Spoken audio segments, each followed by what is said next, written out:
Hello to everyone. Yesterday I have given you homework to find out electrostatic potential due to dipole at equilibrium position. So this is the solution for that. Okay, you can see and you try to understand by yourself.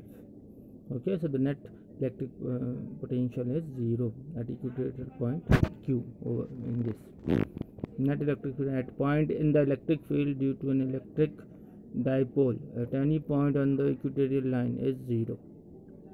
Okay,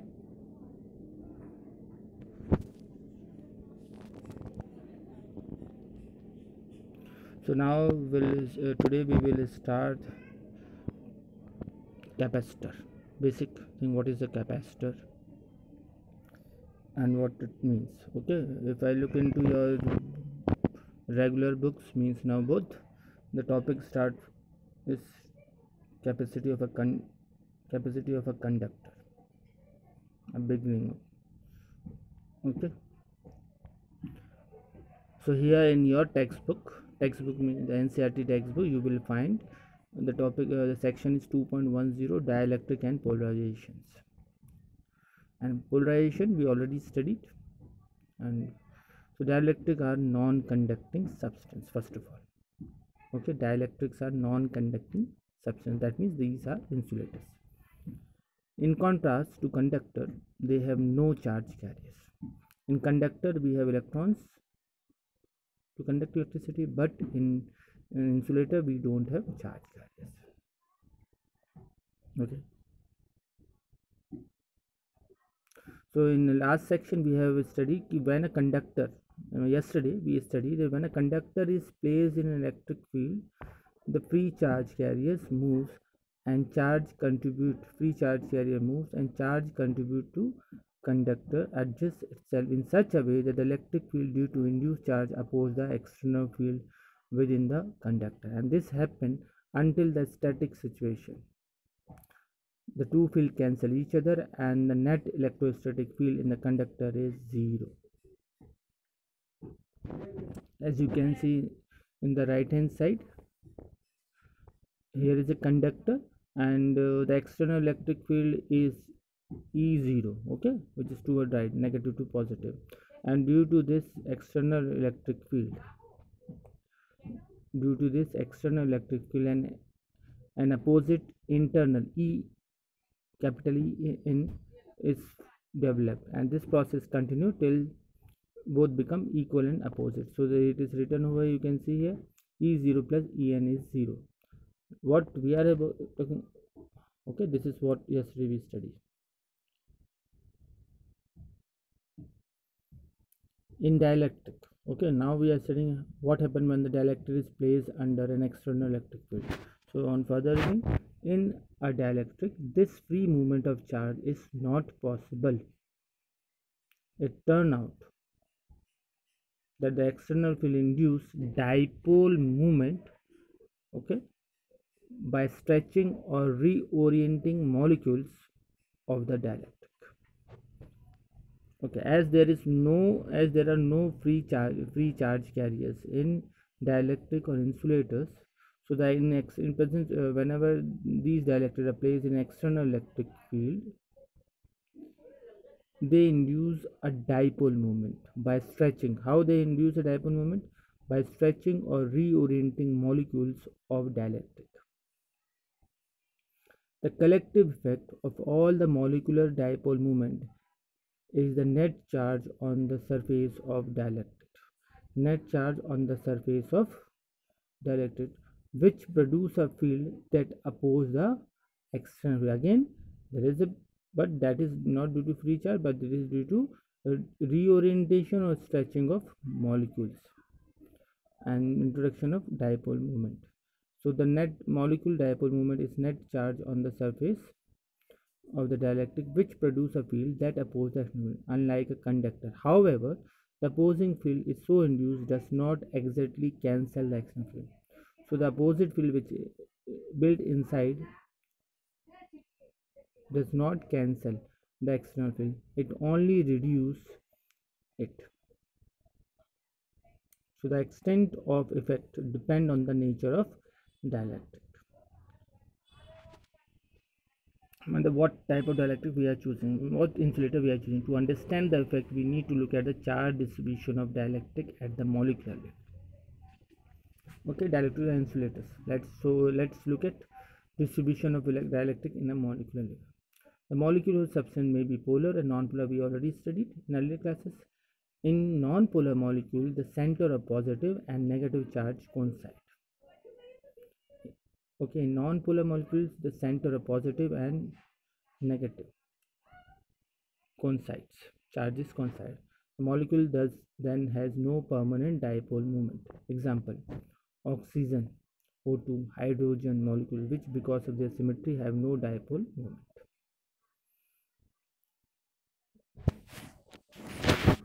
Okay, they don't have. Okay, H2. You can see here H2. Both H are positive, so they're positive and negative. Both are at the same center. Okay, that means, so that is why they don't have a dipole moment. No dipole moment. On the other hand, a polar molecules is one in which the center of positive and negative charges are separate. Even when there is no external center of positive, such molecules have permanent dipole moment. And ionic molecules such as HCl, you can see here, HCl, or molecule of water. So the upper two, H2 and CO2, are example of non-polar molecules, and HCl and H2 are example of polar molecules. It is much clear from the bulb, the size of the sphere, the two spheres over here are of different shape, H and Cl. So their center does not lie. Again here in H2 also, the sphere O and H are different, so they are polar. So they, you can understand, but in polar, in non-polar case, you can see H, both of the same size, so their center positive negative remains same. Here also in CO2 goals, C is just a center between the two. So in external field, I am just reading because it's much to clear it out. In external field, that positive and negative charge of non-polar molecules are displaced in opposite direction. Okay, now here in the first figure, if you see in the left hand side, the first figure for non-polar molecule, in the first figure you can see when E is equal to 0, it is written over, when E is equal to 0, in a circle plus and minus are together. So this is for non-polar case. But when E is not equal to 0, in the second figure, in the E is not equal to 0 in the right hand side, what you can see? In external field, the positive and negative charges of non-polar molecule are displaced. So this plus and negative will, so it's just like a they spread apart. So now they have two centers. So displacement stops when external field on the constituent charge of the molecule is balanced by a restoring force due to internal field in molecules. Okay, displacement stop means the plus and minus cannot be separated, but they will come as the external force is removed. The displacement stops when the external force on the constituent charge of the molecule is balanced by restoring force. Means the force which keep the plus and minus at the center is little bit disturbed because of this electric field, external electric field. The non-polar molecule thus develop and induce them. So because the plus and minus are separated, so there is an induced dipole. This is called induced dipole moment. So the dielectric is said to be polarized. And what is, so the non-polar molecule thus develop an induced dipole moment. The dielectric is said to be polarized by external field. We consider only the situation when the induced dipole moment is in the direction of field and is proportional to field strength.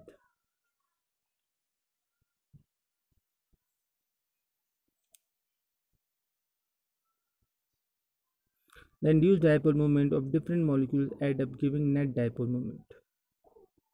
The first A was for non-polar and for polar. What is the difference between polar? Now here again of different molecules add up giving a net dipole moment of dielectric in the presence of external field.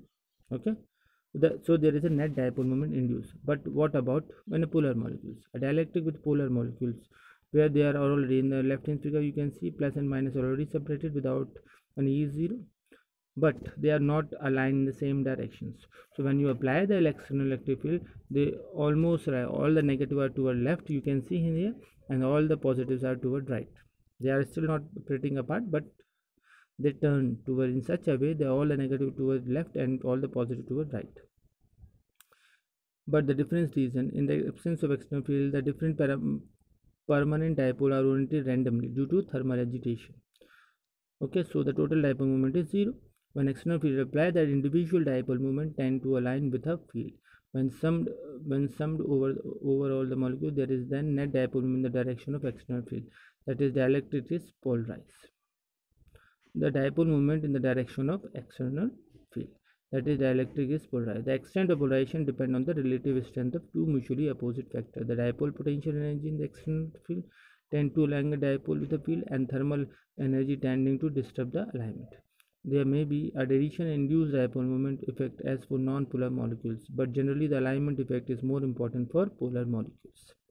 Thus, in either case, whether polar or non-polar, a dielectric develop a net dipole moment in presence of axis. So this is the main conclusion. So whether a dielectric is made from polar molecule or non-polar molecule, a net dipole moment is developed in presence of external field. The dipole moment per unit volume is called polarization. Okay, the dipole moment dipole moment per unit volume is called polarization and denoted by P. So P is equal to Xi E, where Xi is called characteristic of dielectric and known as electric susceptibility of dielectric medium. Remember, Xi is called electrical susceptibility of dielectric medium.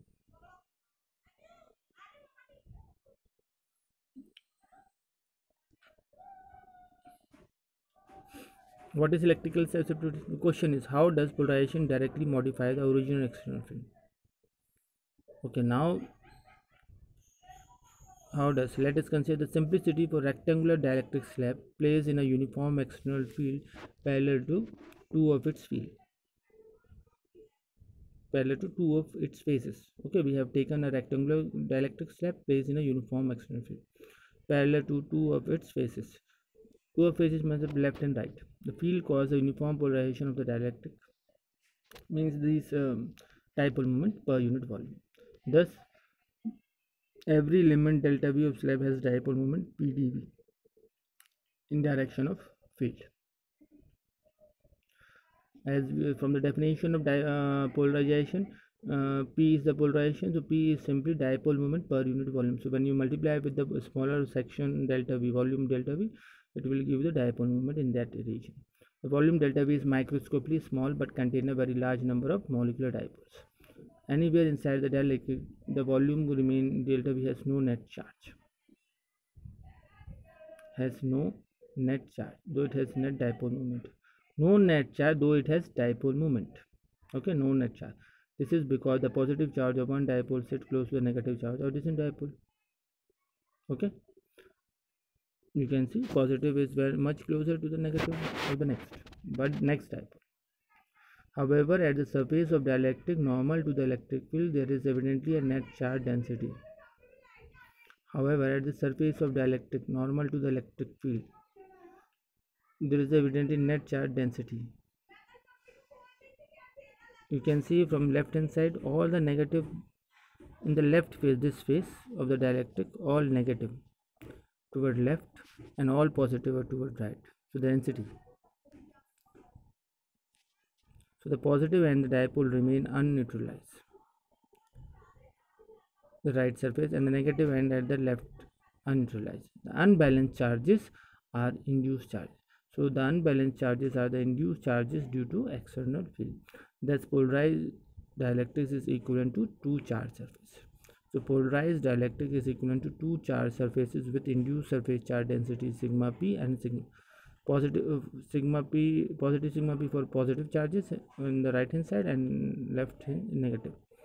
The field produced by these surface charges, the field produced by these surface charges oppose the external field. The field produced by total field in the dielectric is therefore reduced from case when no dielectric is present. When no dielectric is present, okay. So the polarized electric is equivalent to two charge surface with induced this. Clearly, the field produced by these surface charges oppose the external field. So it is again this field oppose the external electric field again. So I think you are clear about polarization, polar and non-polar. Now we'll come our topic capacitor. Why this is explained? Because it's the capacitor thing. What is a capacitor? Let's read it. A capacitor is a system of two conductors separated by an insulator.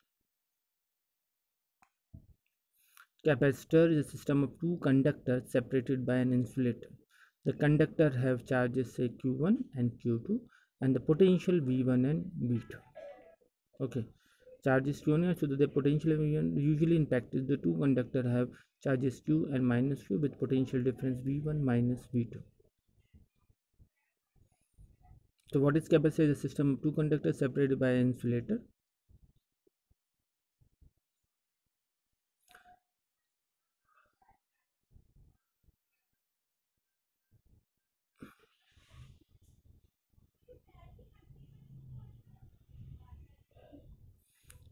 We shall consider only two kinds of charge configuration of the capacitor. Single charge can be used as capacitor by assuming the other at the conductor may be so charged by connecting them to two terminals of battery. Q is called the charge of the capacitor, though this is in fact the charge on one of the conductor. Okay, the total charge of capacitor is 0. Q is called the charge of the capacitor, though in fact the charge on one of the conductor is negative. The total charge of the capacitor, because one plate is positively and charge and another one is negative charge. So the total sum is positive plus positive minus neutral. The electric field in a region between the conductor is proportional to the charge Q. Thus, if the charge in the capacitor is say double, the electric field charge on the capacitor is say double. The electric field also be double at every field.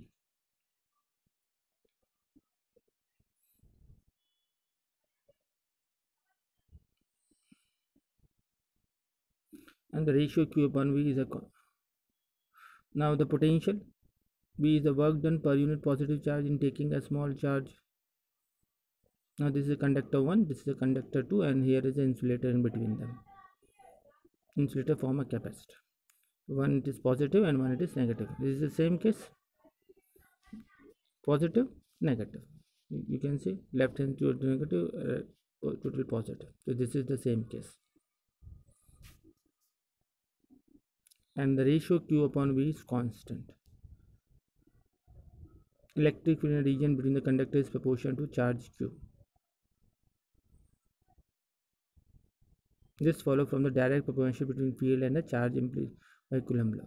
Now potential difference V is work done per unit positive charge in taking a small test charge from a conductor 2 to conductor 1 against the field.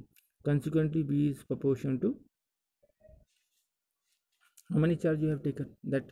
So V is proportional to Q, and the Q upon V is constant. So constant C is called, so C is equal to Q upon V. C is called proportionality and independent of C. So what I read from the potential of a conductor is directly proportional to amount of charge given to it. The potential of a conductor is directly proportional to amount of charge given to it. So if a one conductor got 5 charges, so the potential is directly proportional to charge. So in that sense, and that proportionality constant is called capacitance of a capacitor, and C is the okay. The more for let's say simplicity, the more charge given to conductor, so its potential also increases.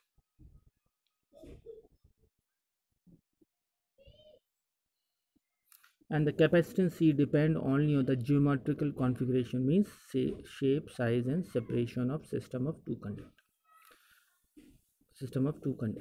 Okay, shape, size, and separations. What is the shape? The SI unit of capacitance is 1 farad. How it is? You got Q, if we see C is equal to Q upon V. So Q in coulomb and V in, it is potential, no? So V potential in volt. So per 1 coulomb per volt, which is called 1 farad. A capacitor with a fixed capacitance is symbolically by symbol this two parallel lines, just like a battery, but battery having one smaller and one bigger line. Here the two parallel lines are of equal length, and the gap between them represents the medium, whatever the dielectric is there. While the one variable capacitance is shown by this figure, by an arrow. Show the, from that equation, okay, Q C is equal to Q upon V. Show that for large C and B, B is small for a given Q. For large capacitance, B is small for given Q. Potential should be small. This means the capacitor with large capacitance can hold large amount of charge Q at relatively smaller potential. This is of practical importance. Large amount of charge Q at relatively small potential. High potential difference implies strong electrical field around the conductor. A strong electrical field can ionize the surrounding air and accelerate the charge so produce the opposite charge plate, thereby neutralize the charge on the capacitor plate at least partly. Otherwise, the charge of a capacitor leak away due to reduction in insulating power of intervening medium. Strong electrical field around the conductor, and strong electric field can ionize surrounding and accelerate the charge so to produce the opposite charge plate, thereby and accelerate the charges so produce two oppositely charged plate, thereby neutralize the charge on the capacitor plate. It at large the charge of a conductor leak away due to reduction in insulating power of. So if capacitor is charged heavily, so it leaked, means the charge will lose, because that is called ionization, because the more the charge, the more the potential, so electric field will be more. The maximum electric field that dielectric medium can withstand without breakdown. Okay, you will understand later what is breakdown of insulating property. It's called its dielectric property. So without the dielectric strength for air is about 3 into 10 ki power 6 volt per meter. For a separation between conductor of order of 1 centimeter and so. This will correspond to potential difference of 3. Okay, what is dielectric breakdown? The maximum electric field that the dielectric medium can withstand without breakdown is called dielectric strength. And for air it is about 3 into 10 ki power 6 volt per meter. For separation between conductor of order of 1 centimeter or so, this field corresponds to potential difference of. Thus, a conductor to store large amount of charge without leaking, its capacitance should be high. Okay, this is all about the basic of capacitor. I think you need to read again and again this para to clear it more and more. The capacitor is simply a charge storing device in simple way. The more charge is given, the more is, but actually more charge can be stored in small potential.